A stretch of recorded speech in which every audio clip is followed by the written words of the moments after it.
Today, we're going to talk about spiritual contracts, a mass generalization of spiritual contracts. But the basics. To start off, we are all in a spiritual contract with God. We all belong to God. If a demon is messing with you, or they have the ability to touch or mess with you, you have broken your spiritual contract with God. Now, how do you break your spiritual contract? Of course, we know this by sinning. Now, all sin is worthy of death, but there are degrees to sinning. For instance, we know that blasphemy against the Father or Son can be forgiven, but blasphemy against the Spirit will not be forgiven.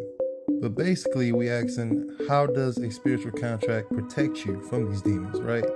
Think about it as like you're a little kid, and using Jesus' name is like calling your mom. Think of the demons like an evil big brother.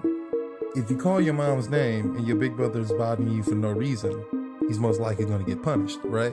Dragged off to his room, whatever. But let's say you antagonize your brother first. Let's say like you slapped your brother in the back of the head or something like that. And then he'll get up and put you in a noogie and, noogie you down, throwing you across the room or whatever, right? In this scenario, you would yell out your mom's name. Your mom will come down and see what's going on. But this time, instead of punishing your big brother, it might go something like this.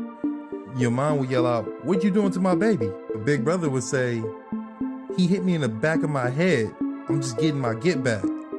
Your mother might walk back upstairs and let your brother keep noogieing you. And that's like God when you break the spiritual contract. You see, using Jesus' name or God's name is just a call to him to come down and check on your situation, you see.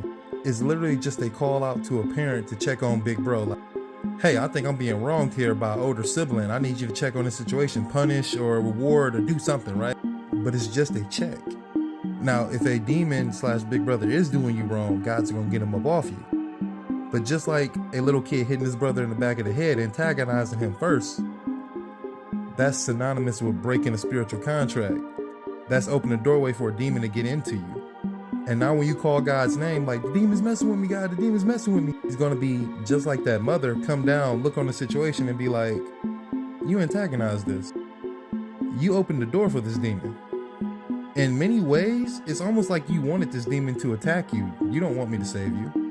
And this is why a lot of people suffer spiritual attacks and they can't get out of it, even though they believe in God or they know God or they're trying to use Jesus' name. It's just not quite working for them. And that is because they ultimately broke their spiritual contract. And then when they try to call the parent God, he looks down and he sees and it's like, well, big bro's just getting his get back. You broke the spiritual contract. You messed up the way of life. You messed up the flow. Now, of course, God is going to let big bro go too far. He's not going to let the demon go overboard. But when you breach a contract, you got to face the consequences. And that's what happens to us. Stay prayed up. Stay with God.